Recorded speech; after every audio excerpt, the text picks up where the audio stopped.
ሰላም አድማጮቻችን ዛሬም የተለያዩ ጉዳዮችን ይዘን በዘመን ወቅታዊ ከናንተ ጋር ቆይታዎችን የምናደርግ ነው የሚሆነው።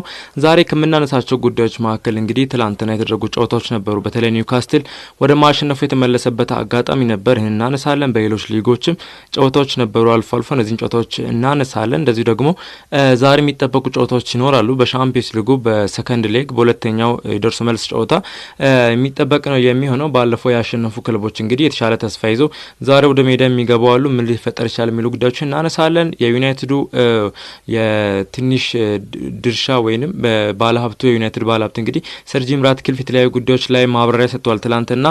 ይህንም ጉዳይ ያነሳን ከእናንተ ጋር ቆይታዎች እናደርጋለን። ዝውውር ነክ ጉዳዮች እንግዲህ ብዙ ጉዳዮች እየወጡ ይገኛሉ። እነዚህን ጉዳዮች ያነሳን ከእናንተ ጋር ቆይታዎችን የምናደርግ ነው የሚሆነው። ወደ ቀዳሚ ጉዳያችን እናምራ። ትላንትና በእንግሊዝ ፕሪሚየር ሊግ እንግዲህ በለንደን ስታዲየም የተደረገው ጨዋታ ነበር። ይህም ጨዋታ እንግዲህ ዌስትሃምን ከኒውካስትል ያገናኘ ጨዋታ ነበር። ዌስትሃሞችም ግራም ፖተርና አሰልጣኝ አድርገው ከሾሙ በኋላ ጥሩ የሚባል እንቅስቃሴዎችን ያደርጉ ይገኛሉ። በተለይ ያለፉት ሁለት ጨዋታዎች ማሸነፍ ቻሉበት አጋጣሚ ነበር፣ አርሰናልን ጨምሮ እስከ ኤምሬትስ ስታዲየም በመጓዝ። ስለዚህ ዌስትሃሞችም ጥሩ አቋም ላይ ነበሩ። ኒውካስትሎች ደግሞ በአንጻሩ አንዴ የመውጣት አንዴ የመውረድ ነገር ይታይባቸዋል። ለሻምፒዮንስ ሊጉ ተስፋም እንግዲህ እያጡ ነበር። በተለይ በቅርብ ጨዋታዎች ላይ ሽንፈትን እያስተናገዱ ከሄዱ በኋላ እንግዲህ ወደ ሻምፒዮንስ ሊግ የሚያመጣቸውን ነጥብ እንግዲህ እያጡ የሚገኙበት ሁኔታ ላይ ነበሩ። አሁን ግን ትላንትና ጨዋታውን ማሸነፍ ችሏል። ኒውካስትሎች እንግዲህ በትላንትና ብዙ አመርቂ የሚባል እንቅስቃሴዎችን አልተመለከትንም በጨዋታው በሁለቱም ቡድኖች በኩል። በተለይ ግን ዌስትሃሞችም መጀመሪያ አጋማሽ ላይ ግብ ለማስቆጠር እንግዲህ የተሻለ አማራጮችን ሲጠቀሙ የነበረበት አጋጣሚ ነበር። ኒውካስትሎችም ሁለተኛው አጋማሽ ላይ የተሻለ እንቅስቃሴ ማድረግ ቻለ። በእርግጥ ግቦችን ለማስቆጠር ያላቸው ፍላጎትም ከፍተኛ ነበር። በዚህም እንግዲህ 63ኛ ደቂቃ ላይ ነበር ግብ ማስቆጠር ቻሉት። ብሩኖ ጉማሬሽ እንግዲህ የመጀመሪያውን ግብ 63ኛ ደቂቃ ላይ፣ ከዛ በኋላ ብዙ የሚባል በሁለቱም በኩል ቡድኖች በኩል ግብ ለማስቆጠር እንቅስቃሴውን ሲያደርጉ አልተመለከትንም። ጨዋታው በዚህ ተጠናቀቀ። ኒውካስትል እንግዲህ 1-0 በሆነ ውጤት ዌስትሃምን በሜዳ ነው በደጋፊው ፊት በለንደን ስታዲየም ማሸነፍ ቻለበት አጋጣሚ ነበር። ይህን ተከትሎ እንግዲህ አሁን ላይ ኒውካስትል ወደ ሻምፒዮንስ ሊግ ቦታ ተሳትፎ ለማግኘት እንግዲህ ወደ ብቅ እያለ ነው የሚገኝ። አሁን ላይ ኒውካስትል 47 ነጥቦችን ሰብስቦ 6ኛ ደረጃ ላይ ተቀምጦ ነው የሚገኘው። 5ኛ ደረጃ ላይ ተቀምጦ የሚገኘው ማንቸስተር ሲቲ እኩል 47 ነጥቦችን ይዞ ነገር ግን በጎል ነው የሚበልጠው። ማንቸስተር ሲቲ 47 ነጥብና 15 ንጹህ ጎሎች አሉት።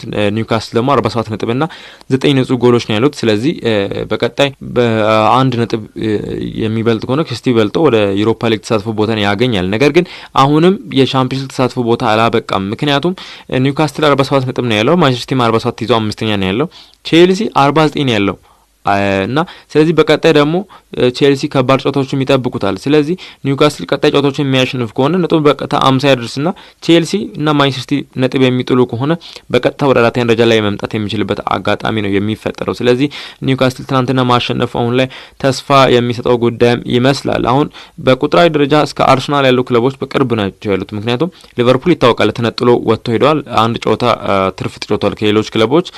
ይህም ቢሆን እንግዲህ 70 ነጥቦችን ሰብስበው አንድ ደረጃ ተቀምጠ ይታወቃል። አርሰናል 55 ነው ያለው። ስለዚህ ኖቲንግሃም ፎረስት 51 ነው ያለው። ከአርሰናል ጋር ያለው ዩናይትድ ኖቲንግሃም ፎረስት 54 ነጥብ ልዩነት ብቻ ነው ያለው። ቼልሲም 49 ከአርሰናል 6 ነጥብ ከኖቲንግሃም ፎረስት ደግሞ የ2 ነጥብ ልዩነት ነው ያለው ቼልሲ። ስለዚህ ከ2 እስከ 5 እና እስከ 6 ያለው ደረጃ ሊቀያየር የሚችል እንደሆነ የሚያሳይ፣ ምክንያቱም ከዚህ በኋላ ወደ 9 የሚጠጉ መርሃ ግብሮች ይቀራሉ። ስለዚህ ይሄን ያህል ጨዋታዎች ደግሞ የሚቀሩ ከሆነ በደንብ ደረጃዎች ሰንጠረዡ ሊቀራረብ ይችላል። በተለይ ፖል መርሰንም ሲያነሳ ነበረው ይሄን ነው አይደለ? ምንድነው ያለው? አርሰናል አሁን ላይ ሊቨርፑልን ትቶ መመልከት ያለበት በሻምፒዮንስ ሊግ ቦታ ተሳትፎ ውስጥ ለመቆየት ነው መመልከት ያለበት የሚል አስተያየት ሰጥቷልና ይሄ በእርግጥ አሁን ላይ ትናንትናም በነበረን የስፖርት ዘመን ስፖርት ቆይታ ላይ ስናነሳው ነበርና በእርግጥ አርሰናል ከሻምፒዮንስ ሊግ ተሳትፎ ቦታ ይወጣል ማለት ሳይሆን በቁጥራዊ ደረጃ ግን እስከ 6 እስከ 7 ያሉ ክለቦች አሁንም የሻምፒዮንስ ሊግ ተሳትፎ ቦታ ከአርሰናል እኩል ያላቸው ፕሪሚየር ሊጉ ከመጠናቀቁ በፊት ከሚቀሩት ጨዋታዎች ጋር ተያይዞ ነው። ስለዚህ ትናንትና ኒውካስትል ማሸነፉን ተከትሎ አሁን ወደ ሻምፒዮንስ ሊጉ የሚያፎካክረውን ቦታ ሊያገኝ ይችላል። ምክንያቱም ኒውካስትል በዚህ ዓመት የሻምፒዮንስ ሊግ ተሳትፎ የሚያገኝ ከሆነ የአሌክሳንደር አይዛክ ቆይታ እንግዲህ በኒውካስትል ሊቀጥል የሚችልበት አጋጣሚ አለ። ስለዚህ ይህን አስመልክቶ እንግዲህ ኒውካስትል ማሸነፉን ለዚህ ይጠቅማል። ወደ ሻምፒዮንስ ሊጉ የተጠጋ ያለበት አጋጣሚ ነው ያለው። ወደ ኮርኔላ ኢል ፒራ ሚራቲ ስታዲየም እናቀና። ትላንትና በስፓኒሽ ላሊጋም አንድ ጨዋታ ተደርጎ ነበር። እንግዲህ በ23997 ደጋፊዎች ፊት የተደረገ ጨዋታ ነበር። ይህም ስፓኞል ጂሮናን አስተናግዶ ነበርና ይህ ጨዋታ እንግዲህ አዝናኝ የነበረ ጨዋታ ነው የነበረው። በተለይ ስፓኞሎች ጥሩ የሚባል እንቅስቃሴ ማድረግ ችለዋል። ጂሮናዎችን በአንጻሩ ደግሞ እንደሚታወቀው ጂሮና በዚህ ዓመት የአምናውን ጂሮና መድገም አልቻለም። አምና በተለያዩ ክለቦች በየሊጉ አፈትልኮ ሲወጡ የታየበት ዓመት ነበር። በተለይ በቡንደስሊጋው ባየር ሌቨርኩሰን መነሳቱ የሚያስገርም ነበር። በዛው ልክ በላሊጋውም ደግሞ ጂሮናዎች በተለይ የላሊጋ መሪ የነበሩበት አጋጣሚ ነበር። ከዛ በኋላ ጥሩ የሚባል እንቅስቃሴ በጥሩ የሚባል ዓመት አሳልፈዋል በላሊጋውና በዚህ ዓመት ግን ያን እንቅስቃሴያቸውን ያን ገናናታቸውን መድገም ያልቻሉበት አጋጣሚ ነበር ጂሮናዎች። ለማንኛውም ትላንትና በስፓኞል ሜዳ የተደረገው ጨዋታ ገና በ49 ደቂቃ ላይ ካሪራስ የመጀመሪያውን ግብ አስቆጠረ ለስፓኞሎች 1-0 እየመሩ ነበር። ከዛ በኋላ ደግሞ በ88 ደቂቃ ላይ ነበር የተገኘውን ፍጹም ቅጣት ምት ስቱዋኒ ግብ አስቆጥሮ ጂሮናዎች ጨዋታቸውን 1-1 በሆናቸው ውጤት መጨረስ የቻሉበት አጋጣሚ ነበር። ጂሮና እንግዲህ አሁን ላይ 13ኛ ደረጃ ላይ ነው የሚገኘው በላሊጋው። ባርሴሎና እንደሚታወቀው በ57 ነጥብ እየመራ ነው የሚገኘው። ሪያል ማድሪድም እኩል 57 ነጥብ አለው። በባርሴሎና 46 ንጹህ ጎሎች ሲኖሩት ሪያል ማድሪድ 31 ንጹህ ጎሎች ነው ያሉት። እንደሚታወቀው ባርሴሎና ባለፈው በኃላፊው መሞት ተከትሎ እንግዲህ ጨዋታውን ሳያደርግ እንደቀረ ይታወቃልና አንድ ጨዋታ ይቀረዋል። ሪያል ማድሪድ ሌሎቹ ክለቦች ከባርሴሎና አንድ ትርፍ ጨዋታ ተጫውተዋል። ነገር ግን ባርሴሎና አሁንም እየመራ ነው የሚገኘው። አትሌቲኮ ማድሪድ በ56 ነጥብ ሶስተኛ እንደሆነ ይታወቃል። ስለዚህ ጂሮና 33 ነጥቦችን ይዞ 13ኛ ደረጃ ላይ ተቀምጦ ነው የሚገኘው። ስፓኞልም 28 ነጥቦችን ሰብስቦ 15ኛ ደረጃ ላይ ነው የሚገኘውና ሁለቱም በዚህ ዓመት ስፓኞልም ይታወቃል አንዳንዴ እስከ 4 እስከ 5 ደረጃዎች ተሳትፎችን የሚያገኝበት አጋጣሚ ነበርና በዚህ ዓመት ስፓኞልም እንግዲህ ጥሩ የሚባል ጊዜ ያሳለፈ አይደለም። 28 ነጥብ ሰብስቦ 15ኛ ነው። ጂሮናም በ33 ነጥብ 13ኛ ደረጃ ላይ ተቀምጦ ነው የሚገኘው። ሌላኛው ትላንትና በሴሪያው የተደረገ ጨዋታ ነበር። ይህም በኦሎምፒኮ ስታዲየም የተደረገው ላዚዮን ከዩዲኔዜ ያገናኝ ጨዋታ ነበር። በዚህ ጨዋታ እንግዲህ የመጀመሪያው አጋማሽ እንደ ሁለተኛ አጋማሽ የነበረበት ነው ማለት ይቻላል። ምክንያቱም ግቦችን አስቆጥሮ ጨዋታዎችን ለመጨረስ ጥረት የሚያደርጉበት አጋጣሚ የነበረበት ነው። የመጀመሪያው አጋማሽ ገና በመጀመሪያ ደቂቃ ላይ ታውቫኒ የዩዲኔዜን 22ኛ ደቂቃ ላይ ግብ አስቆጥሮ 1-0 እየመራ ነበር። ነገር ግን ከ10 ደቂቃ ልዩነት በኋላ ሮማግኖሊ በ32ኛ ደቂቃ ላይ የላዚዮን ያቻነት ግብ አስቆጠረ። ጨዋታው ከዛ በኋላ 1-1 ሆነ። በሁለተኛ አጋማሽ ላይ ብዙ ማመርቅ የሚባሉ እንቅስቃሴዎችን ሳንመለከት ጨዋታው 1-1 መጠናቀቅ የቻለበት አጋጣሚ የነበረው ትላንትና የሴሪያ ጨዋታ ነበር።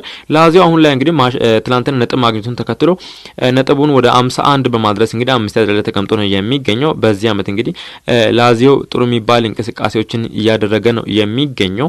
አሁን ላይ ትላንትና ለምሳሌ ጨዋታውን አሸንፎ ቢሆን ኖሮ ነጥቡን ወደ 53 ማድረስ የሚችልበት አጋጣሚ ነበር። ነጥቡ ደግሞ 53 የሚያደርስ ከሆነ ጁቬንቱስ ባለፈው በአታላንታ መሸነፉን ተከትሎ ከጁቬንቱስ በአንድ ነጥብ በልጦ 4ኛ ደረጃ ላይ መቀመጥ የሚችልበት አጋጣሚ ነው ያጣው። ትላንትና ማሸነፍ ቢችል ላዚዮ በሜዳ ያደረገውን ጨዋታ ማሸነፍ የሚችል አጋጣሚ ቢኖር ነጥቡን 53 አድርሶ 4ኛ ደረጃ ላይ ይቀመጥ ነበር። አሁን ላይ በሴሪያው እንግዲህ ፉክክሩ በጣም ከፍተኛ ሆኗል። አሁን ላይ ይታወቃል ያ ፍሬንች ሊግ 1 ፒኤስጂ እንግዲህ ወደ ማሸነፉ እያደላ ነው የሚገኘው። አሁን ዋንጫ ወደ ፒኤስጂ እያደላ ነው የሚገኘው። ፕሪሚየር ሊጉም ተወዳጁ እንግሊዝ ፕሪሚየር ሊግም በዚህ ዓመት ይሄ ነው የሚባል ፉክክር ሳይታይበት በተለይ ማንቸስተር ሲቲ በተቀዛቀዘበት ዓመት እንግዲህ ሊቨርፑል በሰፊ ነጥብ ልዩነት እንግዲህ ርቆ አሁንም እየመራ ነው የሚገኘው። ስለዚህ የፕሪሚየር ሊጉም ጉዳይ የተጠናቀቀለት ይመስላል። አሁን ላሊጋ ላይም ብርቱ ፉክክር ይገኛል። ሌላኛው ደግሞ በጣም ጥሩ ፉክክር ታየበት የሚገኘው እስከ 4 ክለቦች ድረስ ወይም እስከ 3 ክለቦች ለዋንጫ አንገት ለአንገት ተናንቀው የሚገኙበት የጣሊያን ሴሪያ ጉዳይ ነው። አሁን ላይ ኢንተር ሚላን በ61 ነጥቦች እየመራ ይገኛል ሴሪያውን።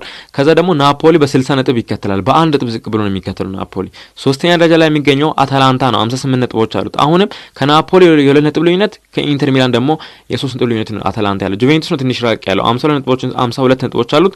4ኛ ደረጃ ላይ ተቀምጦ ነው የሚገኘው። ስለዚህ አሁን ላይ በቀጣይ ደግሞ አጓጊ የሚያደርገው ሴሪያውን በዚህኛው ሳምንት በቀጣዩ ሳምንት ኢንተር ሚላን ከአታላንታ ይገናኛሉ። ስለዚህ አሁን ላይ አታላንታ 58 ነጥቦች አሉት። ኢንተር ሚላን 60 ነጥቦችን ይዞ ነው የሚገናኙት። ስለዚህ በቀጥታ አታላንታ ኢንተር ሚላን የሚያሸንፍ ከሆነ አሁን ላይ ያላቸው ጎል ልዩነት ደግሞ አታላንታ 58 ነጥብና ኢንተር ሚላን 60 ነጥብ አላቸው። ነገር ግን ኢንተር ሚላን 36 ንጹህ ጎል አለው፣ አታላንታ 37 ንጹህ ጎል አለው። በአንድ ጎል ልዩነት ራሱ ማሸነፍ የሚችል ከሆነ አታላንታ ከኢንተር በላይ መቀመጥ ይችላል። በዚህ አጋጣሚ ደግሞ ተጠቃሚ የሚሆነው አታላንታና ኢንተር ተጫውተው ለምሳሌ አቻ የሚወጡ ከሆነ ናፖሊ ያሸነፈ ሊባል ይችላል። ምክንያቱም ናፖሊ ጨዋታውን ከሌላ ክለብ ጋር ነው የሚያደርገው። ስለዚህ ናፖሊ ጨዋታውን ማሸነፍ የሚችል ከሆነ አታላንታና ኢንተር ነጥብ የሚጥሉ ከሆነ ናፖሊ ድል ከፍቱለታል። ወይንም አታላንታ የሚያሸንፍ ከሆነ ናፖሊ የሚያሸንፍ ከሆነ ናፖሊ አሁንም በሁለት ነጥቦች በልጦ ከአታላንታ ሴሪያውን መምራት የሚችልበት አጋጣሚ አለ። ሴሪያው ለማንኛውም አጓጊ የሆነ መጥቷል። ሌሎች ጉዳዮችን ለማንሳት እንሞክር። ስለ ሰር ጂም ራትክሊፍ ጉዳይ ያነሳን ነበር። ሰር ጂም ራትክሊፍ እንግዲህ ትላንትና ብዙ ጉዳዮችን ያነሱበት ሁኔታ ነበር። ማንቸስተር ዩናይትድ ቤት የቀረ ገንዘብ የለኝም ያለ ይገኛል። ሌላው ደግሞ የኔ ዋናው ፍላጎት ዩናይትድን ወደ እንደገና ትልቅ ማድረግ ነው ሲል የሰጠበት አስተያየትም አለ። ማንቸስተር ዩናይትድ ክለብ አሁን ላይ እንደሚታወቀው እንደ ሪያል ማድሪድ ይታወቃል። አሁን ላይ እንግዲህ ሪያል ማድሪድ በላሊጋውም ቢባል በአውሮፓ መድረክ ላይ እንግዲህ ነግሶ ያለ ክለብ ነው ማለት ይቻላል በአሁን ባለው ዘመንና ስለዚህ እንደ ማድሪድ አሁን ወደ ከፍታ መውጣት ፈልጋለሁ ማንቸስተር ዩናይትድን የሚል አስተያየት ሰጥቷል። ጋዜጠኞች አሁን ምን ማድረግ ያለባችሁ ብዬ ማስበው ነገር ቢኖር ለሩበን አሞሪም እረፍት ስጡት። እሱ ትልቅ ሰው ነው፣ ክለቡን ወደ ትልቅ ቦታ ያመጣዋል ብዬ አስባለሁ። ስለዚህ እረፍት ስጡት የሚል አስተያየት የሰጠበት ሁኔታ ነበር። ሌላኛው ያነሳው ነገር ቢኖር ሰር ጂም ራትክሊፍ ለቡድኑ የማይመጡን ተጫዋቾች አሉ። የቀይ ሰይጣኖቹ ባለቤት አሁንም እያለ የሚገኘው ተጫዋቾች ብዙ ተጫዋቾች አሉ በዩናይትድ ቤት፣ ነገር ግን ለማሊያው ክብር ለማንቸስተር ዩናይትድ ትልቅ ክለብ ከመሆኑ አንፃር ለክለቡ የማይመጡን ተጫዋቾች አሉ። ይሄን እንግዲህ ብዙ ጋዜጠኞችም ያነሱታል፣ ብዙ ጊዜ የምናነሳው ጉዳይ እንደሆነ ይታወቃል ማንቸስተር ዩናይትድ ቤትና ይሄንን ማስተያየት ደግሞታል። እንግዲህ ሰር ጂም ራትክሊፍ ወደ ሚዲያ ወጥቶ እንደዚህ ግልጽ አስተያየቶችን ሰጡ። ይሄን ለመጀመሪያ ጊዜ ነው። በእርግጥ አስተያየቶችን ሰጡ ነበር፣ ነገር ግን እንደዚህ በቡድኑ በየትኛውም አንግል አሁን ብዙ ጥያቄዎች ተነስተውላቸው ስለ ቡድኑ ሰፋ ያለ ማብራሪያ ሰጥተዋል በትላንትናው ዕለት በነበረው ጋዜጣዊ መግለጫቸው። በዚህ ምንድነው አንዳንድ ተጫዋቾች ለቡድኑ የማይመጡን ብቻ ሳይሆን የማይገባ ገንዘብ የሚከፈላቸው ተጫዋቾችም አሉ። ስለዚህ እነዚህ ተጫዋቾች መጣራት አለባቸው የሚል አስተያየትም ሰጥቷል። ነገር ግን ይህ ማለት ለክለቡ በጣም የሚመጥኑ በጣም የሚያስደንቁ ተጫዋቾች አሉ ብለው ለምሳሌነትም ጠቅሷል። እነ ብሩኖ ፈርናንዴዝ እሱ አስደናቂ እግር ኳስ ተጫዋች ነው። ስለዚህ ለቡድኑ ማሊያ የሚመጥኑ ተጫዋቾችም እንዳሉ ማንሳት ፈልጋለሁ ብለው አስተያየት የሚሰጡበት ሁኔታ አለ። ሌላኛው ጋዜጠኞች የተነሳላቸው ጥያቄ ቢኖር ስለ ሰራተኛ ቅነሳ ጉዳይ ነው። እንደሚታወቀው በዩናይትድ ቤት እንግዲህ ብዙ ነገሮችን ክለቡ በፋይናንሻል እንግዲህ መቋቋም ስላለበት በፋይናንሻል እንግዲህ ጥሩ ደረጃ ላይ መድረስ ስላለበት አሁን ላይ በጣም ብዙ ክፍያዎችን የሚያወጣበትን ጉዳይ እየቀነስን እንገኛለን ሲል አስተያየት ሰጥቷል። እንደሚታወቀው ዩናይትድ እንግዲህ በብዙ መንገድ ብዙ አይነት ወጪ የሚያሰጡ ጉዳዮችን እንግዲህ ከሰራተኞች ቅነሳ ጋር ተያይዞ የተለያዩ ጉዳዮችን ያደረገ እንደሆነ ይታወቃልና ከዚህ ጋር ተያይዞ ጥያቄ የተነሳላቸው ሰር ጂም ራትክሊፍ ያነሱት አንድ ነገር ነው። እኔ ከሰራተኛ ቅነሳው ጋር እናንተ ጥያቄ ታነሳላችሁ። እኔ የሚያስገርመኝ ነገር ቢኖር በአመት 175,000 ፓውንድ የሚከፈለው የምልክት ቋንቋ አማካሪ አግኝተናል። ስለዚህ በጣም ከዚህ በኋላም ብዙ ስራዎች ይቀሩናል የሚል አይነት አስተያየት ሰጡበት ነበር ሰር ጂም ራትክሊፍ። ትላንትና ደግሞ ሌላኛው ጥያቄ የተነሳላቸው ከአሌክስ ፈርጉሰን ጋር ተያይዞ ነው። ስለ አሌክስ ፈርጉሰን እንግዲህ እንደሚታወቀው ከክለቡ አምባሳደርነት ኃላፊነት መልቀቃቸው የሚታወስ ነበር። ይሄም አንደኛው ከወጪ ቅነሳ ጋር ተያይዞ እንደነበር ሲነሳ ነበር። ከዚህም ጋር ተያይዞ ምንድነው ያለው ስለ ክለቡ ያለበትን ተስናስረዳቸው ራሳቸው ናቸው ክለቡን በማስቀደም የአምባሳደርነት ኃላፊነታቸውን ለመልቀቅ ወሰኑት እንጂ እኛ ያደረስነው ጫና አልነበረም የሚል አስተያየት ሰጥቷል ሰር ጂም ራትክሊፍ። በተለይ ከማንቸስተር ዩናይትድ ደጋፊዎችም ተቃውሞችን ሲያሰሙ ነበር ከዚህ ከስቴዲየም መግቢያ ቲኬት ጭማሪ ጋር ተያይዞ እንደዚህ ነው ሰር ጂም ከሰር አሌክስ ፈርጉሰን ከአምባሳደርነት መልቀቅ ጋር ተያይዞ እንግዲህ ብዙ ጥያቄዎች ነበሯቸው ደጋፊዎች። እንግዲህ ከዚህም ጋር ተያይዞ ነው ሰር ጂም ራትክሊፍ እኛ ጫና አላደረስንም የሚል አስተያየት ሰጠው። የኔ ብቸኛ ፍላጎት ማንቸስተር ዩናይትድን በድጋሚ ትልቅ ለማድረግ ነው የሚል አስተያየት ሰጥቷል። ሌላኛው ከሩበን አሞሪም ጋር ተያይዞ ብዙ ነገሮችን ያደረጉት ሩበን አሞሪም ለረጅም ጊዜ ይቆያል ብዬ አስባለሁ የሚል አስተያየት ሰጥቷል። ምክንያቱ ደግሞ ሲል እሱ ገና ወጣት አሰልጣኝ ነው፣ ብዙ እድሎችን ልንሰጠው ያስፈልጋል፣ ክለቡን ወደ ገናነት ይመልሰዋል ብዬ አምናለሁ ሲል አስተያየት ሰጥቷል። ቴና ግን ማቆየት ግን ስተት ነበር ብሏል። እንግዲህ ይሄን አስተያየት ሰማ ቴናግ ምን እንደሚሰማው መገመት አያቅትም። ለማንኛውም ይሄን አስተያየት ሰጥቷል። ለረጅም ጊዜ እዚህ መቆየት አለበት፣ ምክንያቱም አሰልጣኙ ገና ወጣት ነው፣ ብዙ ነገሮችን መስራት እንደሚችል አምናለሁ፣ ለሱ ጊዜ ልንሰጠው ያስፈልጋል። ምክንያቱም እሱ ከሚከፈላቸው ተጫዋቾች መካከል ግማሹን ያገኘ አይደለም። ምክንያቱም ብዙ ተጫዋቾች ማንቸስተር ዩናይትድ ብዙ ከፍተኛ ክፍያ ይከፍላቸዋል። ነገር ግን ለሩበን አሞሪም ፍልስፍና የሚመጡን ተጫዋቾች በቡድን ውስጥ አሁን ላይ በጣም ጥቂት ስለሆኑ ጊዜ ያስፈልጋል ሲል አስተያየቱን የሰጠበት ሁኔታ ነው ያለው። ስለዚህ ሩበን አሞሪም ገና ድሎች ያስፈልጉታል፣ ተጫዋቾችንም ልናቀርብለት ያስፈልጋል፣ ከዛ በኋላ ነው። ስለዚህ ጋዜጠኞች ደግሞ እሱ ጥሩ አቅም ያለው ጥሩ ነገሮችን መስራት የሚችል አሰልጣኝ ነው። ገና ካሁኑ አስተያየት የሰጣችሁ ጥያቄ በጥያቄ አታፋጡት፣ ከሚዲያ ቢያንስ ራቅ ብታረጉት። በነገራችን ላይ ሩበን አሞሪም በስፖርቲንግ ሊዝበን ቤት አጠቃላይ በቀዮባቸው አመታት በማንቸስተር ዩናይትድ ቤት በትንሽ ጊዜ የጠየቁትን ጥያቄዎችና ለሚዲያ ያን ያህል አልቀረብኩም በስፖርቲንግ ሊዝበን ቤት የሚል አስተያየት ሰጥቷል። በእርግጥ ስፖርቲንግ ሊዝበን ማንቸስተር ዩናይትድ ያለበት ብራንድ የሚገናኝ አይደለም። ነገር ግን ቢሆንም ጥያቄዎችና ሚዲያ በዝቶብኛል፣ ከሚዲያ መራቅ አለብኝ የሚል አስተያየት አንድ ጊዜ ሰጥም አስተውለን እንደነበር ይታወቃል። ከሳውዲ ክለቦች ጋር ተያይዘው አንዳንድ ነገሮችን እናንሳ። የሳውዲ ክለቦች እንግዲህ አሁን የኖቲንግሃም ፎረስት አሰልጣኝ ኑኖ ሳንቶስን ለማስፈረም ፍላጎት እያሳዩ ይገኛሉ። በተለይ ከክረምት ጀምሮ ነበር ይህ ፍላጎት የነበረው። ኑኖ ሳንቶስ እንግዲህ በብዙ ክለቦች ይፈለግ ነበር። በተለይ የሳውዲ ክለቦች አምናም ሲፈልጉት ነበር። በዚህ አመት እንግዲህ ኑኖ ሳንቶስን የሳውዲ ድሮሽንስ ሊግ ክለቦች እንግዲህ እየፈለጉት እንደሆነ መረጃዎች ይወጡ ይገኛሉ። ሌላኛው መረጃ የሚሆነው እንግዲህ ቶማስ ቱዌልን አስመልክቶ ነው። ቶማስ ቱዌል እንግዲህ በዚህኛው ሳምንት በመጪው አርብ ዕለት የእንግሊዝ ብሔራዊ ቡድን የመጀመሪያ ስብስቡን ይፋ ያደርጋል። እንግዲህ ቶማስ ቱዌል በእንግሊዝ ብሔራዊ ቡድን ከተሾመ በኋላ እንግዲህ ለተጫዋቾች ጥሪ ሊያቀርቡ ነው ይታወቃልና ከዚህ ጋር ተያይዞ እነማን ይጠራሉ የሚሉት ጉዳዮች እንግዲህ በሚዲያዎች ላይ ትኩረት የሳቡ ጉዳዮች ሆነዋል። በተለይ በትላልቅ ክለቦች የሚገኙ ተጫዋቾችን ጋር ተያይዞ አሁን ላይ በፕሪሚየር ሊጉ እያኮበኮበ የሚገኙ ወጣት ተጫዋቾች አሉ። እነዚህም ጥሪ ያቀርባሉ የሚሉ መረጃዎች ይወጡ ይገኛሉ። በተለይ የአርሰናሉ ወጣት ተጫዋች እንግዲህ ኢታን ንዋነሪ ምናልባት በአሰልጣኝ ቶማስ ቱዌል ይቀርብላቸዋል ተብሎ ከሚጠበቁ ወጣት ተጫዋቾች መካከል አንደኛዎቹ ናቸው። ሌሎቹ ደግሞ አሁን ላይ ጥሩ አቋም ላይ የሚያገኙ ተጫዋቾች አሉ። እነዚህ ተጫዋቾች ደግሞ ላይጠሩ ይችላል የሚሉ መረጃዎችም ይወጡ ይገኛል። በተለይ ኮል ፓልመር ላይጠራ ይችላል የሚል መረጃውን በስፋት ይወጣ ይገኛል። ስለዚህ እነዚህ መረጃዎች እንግዲህ አሁን ላይ ቶማስ ቱዌል ጥሪ የሚያደርጋቸው ተጫዋቾች ማን ይሆናል የሚሉት በጉጉት ተጠበቁ ይገኛሉ። እነ ሃሪ ማጓየርም ምናልባት ከጉዳት መልስ 2 አመት ብሔራዊ ቡድን አላገለገለም በጉዳት ምክንያትና አሁን ላይ ሃሪ ማጓየርም ወደ ብሔራዊ ቡድን ስብስቡ ይመለሳል የሚሉ መረጃዎች በስፋት ይገኛሉ። ስለዚህ የቶማስ ቱዌል ጥሪም የሚጠበቅ ነው የሚሆነው። ሌላኛ ጉዳይ የሚሆነው እንግዲህ ዛሬ ስለሚደረጉ ጨዋታዎች እናነሳለን። ዛሬ እንግዲህ ሻምፒዮንስ ሊጉ እንግዲህ የመልስ ጨዋታዎች ይደረጋሉ። ባለፈው ሳምንት ላይ ሲደረጉ ነበር ጨዋታዎች እንደሚታወቀው። ዛሬ 3 የመልስ ጨዋታዎች ይደረጋሉ። ከዚህ ጋር ተያይዞ በተለይ በባርሴሎና ስታዲየም የሚደረገው ጨዋታ ባርሴሎና ከቤንፊካ የሚያደርጉ ጨዋታ እጅግ ተጠባቂ ጨዋታ ነው የሚሆነው። በእርግጥ ባርሴሎና አንድ እግሩን አስገብቷል ማለት እንችላለን። ምክንያቱም ባለፈው ወደ ፖርቹጋል ሊዝበን አቅንቶ ቤንፊካን እንግዲህ 1-0 በሜዳው በደጋፊው ተረድቶ መመለሱ የሚታወስ ነበር።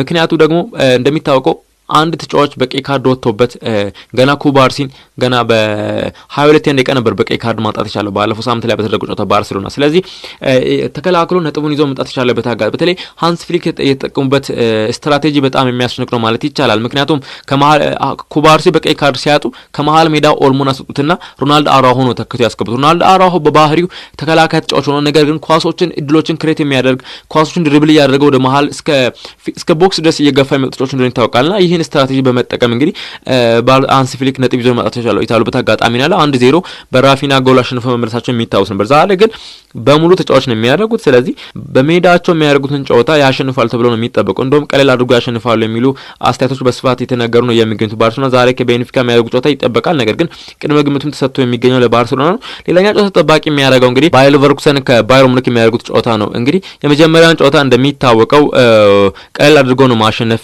የቻሉት ባየር ሙኒኮች እንግዲህ ሳይጠበቅ ነበር ያሸነፉት። እንደሚታወቀው ከሳምንት በፊት ተገናኝቶ የሻምፒዮንስ ሊግ ጨዋታቸውን ከማድረጋቸው በፊት በቡንደስሊጋው ተገናኝቶ ነበር። ከዚህ ጨዋታ አስቀድሞ አቻ ነበር ጨዋታቸውን የጨረሱትና በአሊያንዝ አሬና ላይ የተደረገውን ጨዋታ እንግዲህ ባየር ሙኒክ እንደዚህ 3-0 በሆነ ውጤት ያሸንፋል ብሎ የጠበቀ ማንም አልነበረም።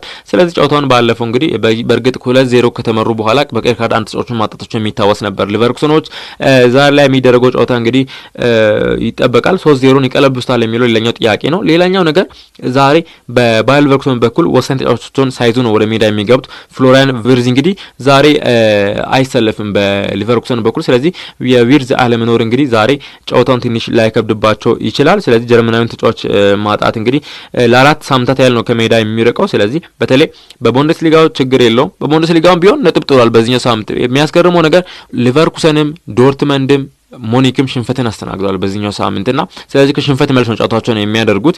ስለዚህ የዛሬ ጨዋታ እንዲጠበቅ አድርጎታል። ስለዚህ ወሳኝ ተጫዋቾችን ሳይዝ ወደ ሜዳ ነው የሚገባው ሊቨርኩሰኖች። ሌላኛው ዛሬ ትላንትና ከዚህ ጨዋታ ጋር ተያይዞ ዣቪ አሎንሶ አስተያየት የሰጠበት ሁኔታ ነው ያለው። ውጤቱን መቀልበስ እንችላለን የሚል አስተያየት የሰጠበት ሁኔታ ነው ያለው። አሁን ላይ እኛ ምንም ሳንሸነፍ ቡንደስሊጋውን ያሸነፍነን ያሉት አሰልጣኙ ደግሞ ውጤቱንም የመቀልበስ የሚከብደው ክለብ አይደለም ሊቨርኩሰን በማለት ተናግሯል። ቡድኑ ከባድ ነገሮችን ማድረግ ይችላል፣ ተጫዋቾቹ ይህንን ያውቃሉ፣ ይሰማቸዋል፣ አስፈላጊው ነገር ይህ ነው ሲል አስተያየቱን የሰጠበት ሁኔታ ነበር። 3-0 መቀልበስ ለኛ ብዙ ከባድ አይደለም የሚል አስተያየት ሰጥቷል። ለማንኛውም ዛሬ የሚጠበቅ ጨዋታ በሊቨርኩሰን ስታዲየም ይደረጋል። እኔ በበኩሌ በግሌ በምሰጠው አስተያየት እንግዲህ አምና ላይ የነበረው ሊቨርኩሰን ቢሆን ይህ 3-0 በጣም ቀላል ነበር። ምክንያቱም አምና ከዚህም የበለጡ ነገሮችን ሲያደርግ አስተውለናል። ሊቨርኩሰኖች በተለይ በሜዳቸው በተለይ የደጋፊው ድባብ ከ88 ከ90 ደቂቃ በኋላ ግቦችን አስቆጥረው የሚያሸንፉበት ሁኔታ በጣም የሚያስደንቅ ነበርና ለማንኛውም የአምና ሊቨርኩሰን ቢሆን ይህን ማድረግ ይችል ነበር። አሁን ላይ ግን ከተጫዋቾች ጉዳት ጋር ተያይዞም አሁን ካሉት ከወቅታዊ ፐርፎርማንስ አንጻርም ምናልባትም ሙኒክን ጥሎ ማለፍ ሊከብደው የሚችልበት አጋጣሚ ነው ያለው። ሌላኛው ጨዋታ ዛሬ ከሚጠበቁ መርሃ ግብሮች መካከል ሁለተኛ ጨዋታ የሚሆነው የሶስተኛ ጨዋታ ይቅርታ ሊቨርኩሰንና ሙኒክ የሚያደርጉ ጨዋታ በነገራችን ላይ ባርሴሎናና ቤንፊካ ጨዋታ 2:45 ይደረጋል። እንደዚሁ ደግሞ የባየር ሊቨርኩሰን ከሙኒክ የሚያደርጉትና ሌሎች 3 ጨዋታዎች ምሽት 5 ሰዓት ላይ የሚደረጉ ጨዋታዎች ናቸው የሚሆኑት። ኢንተር ሚላን ከፌኖርድ የሚያደርጉ ጨዋታ ሌላኛው ተጠባቂ ጨዋታ ነው።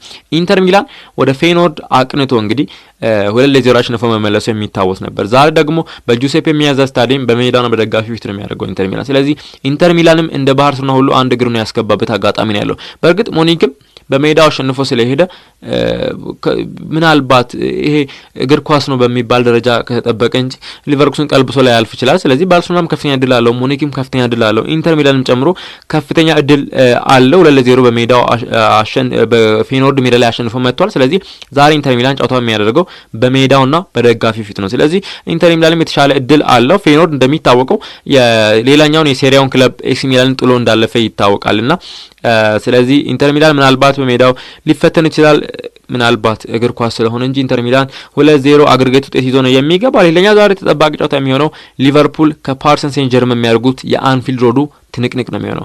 ምሽት 5 ላይ የሚጠበቁ ጨዋታ እንግዲህ በጣም ብዙ አስተያየቶች የተሰጡበት ይገኛሉ ገና ጨዋታው ሳይጀመር ከጨዋታው አስቀድሞ። ምክንያቱም ደግሞ ሊቨርፑል እንደሚታወቀው በፓሪስ ሴንት ጀርመን ላይ ሄዶ 1-0 አሸንፎ ሲመለስ በጣም ደካማ ሊቨርፑል በጣም የወረደውን ሊቨርፑል ተመልክተናል። ምናልባት መሐመድ ሳላ ራሱ ሙሉ ጨዋታ ማድረግ ያልቻለበት ነበር። መሐመድ ሳላ በመሐመድ ሳላ ተቀይሮ ገባው እንግዲህ ኤሊዮት ነበር ግብ አስቆጥሮ ጨዋታው 1-0 በሊቨርፑል አሸናፊነት ተጠናቀቀው። ነገር ግን የነበረውን የጨዋታውን እንቅስቃሴ ስንመለከት በጣም የተሻለ ፒኤስጂ ተመልክተናል። በጣም ብዙ ሙከራዎችን ማድረግ የቻሉትን በደምበላ የሚመራው ከኋላ መስመር ላይ ያሉት እነ ሀኪሚ ጨምሮ እነ ክቫራትስኬሊያ የተለያዩ ሙከራዎችን ሲያደርጉ የነበሩበት ጨዋታ ነበርና እንደውም አሊሰን ታድጓቸዋል ሲባል ነበር በእለቱ በነበረው ጨዋታና ስለዚህ ሊቨርፑል ያንን ደካማ እንቅስቃሴ የሚደግም ከሆነ ምንም ጥርጥር የለውም አንፊልድ ላይ ሽንፈትን ያስተናግዳል። ነገር ግን ሊቨርፑል ብዙ ጊዜ በተለይ በቅርብ ጨዋታዎች ነጥብ ይዞ እየወጣ የሚገኘው አንፊልድ ሮድ ላይ በደጋፊዎቹ ብቻ ነው።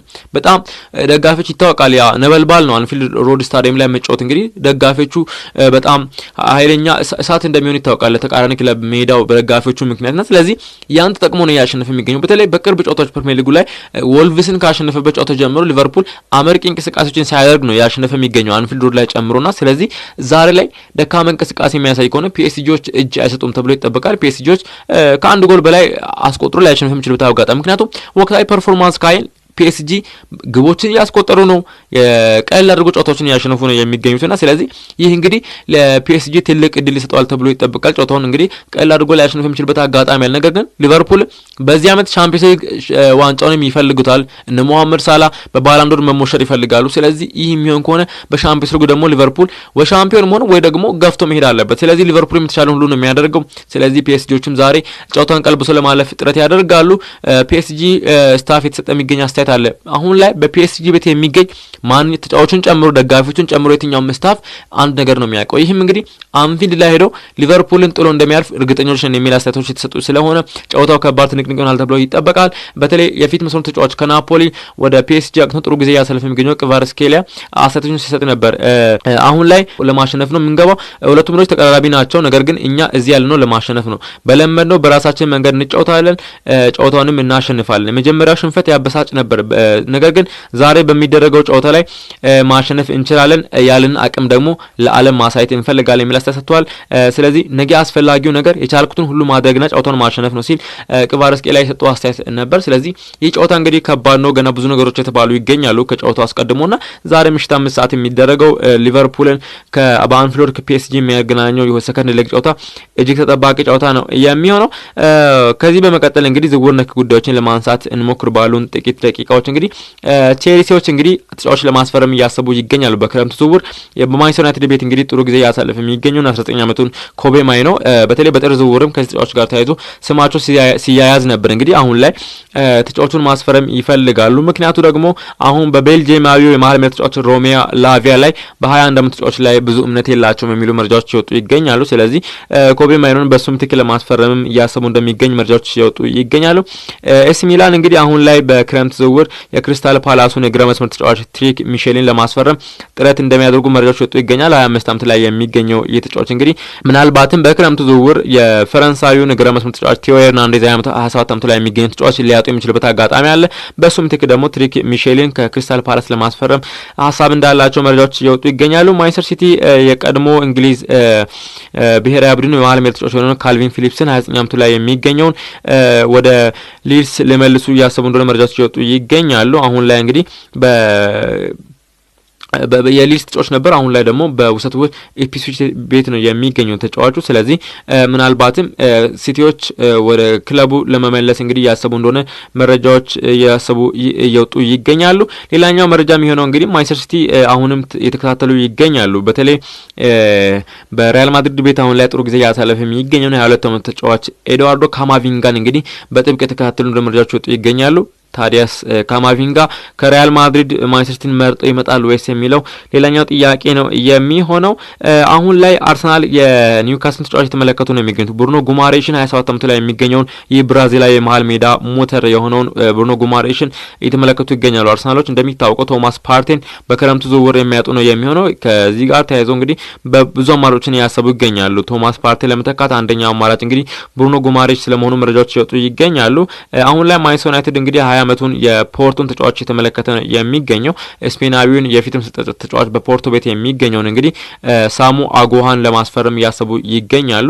ወደ 84 ሚሊዮን ፓውንድም ማውጣት ይጠበቅባቸዋል። ስለዚህ ይህን ተጫዋች በፊት መስመሩ ለመተካት እንግዲህ እያሰቡ እንደሚገኝ መረጃዎች እየወጡ ይገኛሉ። አሁን ላይ ሌላኛው መረጃ የሚሆነው ስለ አድሞላ ሉክማን ነው። አድሞላ ሉክማን እንግዲህ በአታላንታ ቤት ጥሩ ጊዜ እያሳለፈ ይገኛል። በተለይ አታላንታ በዚህ ዓመት ምናልባት በሴራም ሻምፒዮን ሊሆን የሚችልበት አጋጣሚ ሊፈጠር ይችላል ጠንክሮ በዚህ አቋም ከቀጠሉ። ነገር ግን ተጫዋቹ በክረምቱ ዝውውር ናይጄሪያዊ 17 ዓመት ተጫዋች አድሞላ ሉክማን አታላንታን ይለቃል ተብሎ ይጠበቃል። አታላንታን የሚለቅ ከሆነ ወደ ፕሪሚየር ሊግ የመመለሱ ድል ከፍተኛ እንደሆነ መረጃዎች ይወጡ ይገኛሉ። ወደ ፕሪሚየር ሊግ ሲመለስ ደግሞ ቼልሲና አርሰናል ተጫዋቹ ተረካቢ ሊሆን የሚችልበት አጋጣሚ በስፋት የተነገረ ነው የሚገኘው። አሁን ላይ ሊቨርፑል እንግዲህ ከብራይተን ተጫዋች ለማስፈረም እያሰቡ ይገኛሉ። ጃን ፖል ቫን ሂክን 24 ዓመቱ ላይ የሚገኙ ተጫዋች እንግዲህ ለማስፈረም ፍላጎት እንዳላቸው መረጃዎች እየወጡ ነው የሚገኙት። ኤቨርተን፣ ማርሴይ፣ ሲቪያ አሁን ላይ በሬንጀርሱ ተጫዋች በሞሮኮ ተጫዋች ፍላጎት አላቸው። በሞሮኮዊው የፊት ምስር ተጫዋች እንግዲህ ሀምዛ ኢጊማኔ ይባላል 22 ዓመቱ ላይ የሚገኘው በሬንጀርስ ቤት ጥሩ ቆይታዎችን ያደረገ የሚገኘው እንግዲህ በፕሪሚየር ሊግ በስፔንና በፈረንሳይ ክለብ ተፈላጊ ይገኛል። ኤቨርተን ከፕሪሚየር ሊግ ክለብ ፈላጊዎች መካከል አንደኛ ነው። ማርሴይ ከፈረንሳይ ክለብ ፈላጊዎች መካከል አንደኛው ሲሆን ሲቪያ ደግሞ ከላሊጋ የሚፈልገው ክለብ እንደሆነ መረጃዎች የወጡ ይገኛሉ። ኤሲ ሚላኑ ፊካዮ ቶሞር እንግዲህ አሁን ላይ በኤሲ ሚላን ቤት ሊቆይ ይችላል። ነገር ግን ጁቬንቱስን ቶተንሃም የተጫዋቹ ፈላጊዎች ነበሩ። በተለይ በጥር ዝውውርም ተጫዋቹን ለማስፈረም ከፍተኛ ፍላጎት እንደነበራቸው ይታወቃል። እንቅስቃሴዎችን አድርጎ ነበር ጁቬንቱስን ቶተንሃምም ተጫዋቹን ለማስፈረም። ነገር ግን ተጫዋቹ አሁን ላይ ኤሲ ሚላን ቤት ይቆያል። ነገር ግን እዛ ማይቆይ ከሆነ 16.8 ሚሊዮን ፓውንድ ያህል ዩሮ ያህል ወጥቶበት ወይንም 20 ሚሊዮን ዩሮ ወይንም 16.8 ሚሊዮን ፓውንድ ያህል ወጥቶበት ተጫዋቹን ሊለቅ የሚችልበት አጋጣሚ ሊኖር እንደሚችል መረጃዎች እየወጡ ነው የሚገኙት። አሁን ላይ ፖል ፖግባ እንግዲህ ምናልባት ከረጅም ጊዜ በኋላ ወደ ክለብ ሊመለስ ይችላል የሚሉ መረጃዎች ይወጡ ይገኛሉ። እንደሚታወቀው ተጫዋቹ ክለብ አልባ ሆኖ እንደሚገኝ ይታወቃልና ከረጅም ጊዜ ክለብ አልባ ከመሆኑ በኋላ ምክንያቱ ደግሞ ይታወቃል ጁቬንቱስ ቤት ተጫዋቹ በሚገኝበት እና እግር ኳስ ላይ የአበረታች መድኃኒት በመጠቀሙ ምክንያት ጋር ተያይዞ እንግዲህ ከእግር ኳስ ዓለም እንደታገደ ይታወቃልና ከዛ በኋላ ገዳው ከተነሳለት በኋላ ከጁቬንቱስ ጋር በስምምነት ተለያይቷል። ነገር ግን የትኛውንም ክለብ አልተቀላቀለም። በተለይ ከማንቸስተር ሲቲ ጋር ተያይዞ ማንቸስተር ዩናይትድ ጋር ተያይዞ ስሙ በስፋት ሲያያዝ ነበር እንደዚህ ደግሞ ወደ ራሽያ ክለቦችም ያቀናል ሲባል ነበር። ብዙ ነገሮች ስለ ፖል ፖግባ ተወርተዋል። አሁን ላይ ከረጅም ጊዜ በኋላ 31 ዓመቱ ፈረንሳዊው ፖል ፖግባ ወደ ክለብ በዚህ ሳምንት መጨረሻ ወደ አንድ ክለብ ይመለሳል የሚሉ መረጃዎች በስፋት እየወጡ ይገኛሉ። እነዚህን ጉዳዮች ያነሳን ከእናንተ ጋር ቆይታዎችን አድርገን መልካም ጊዜ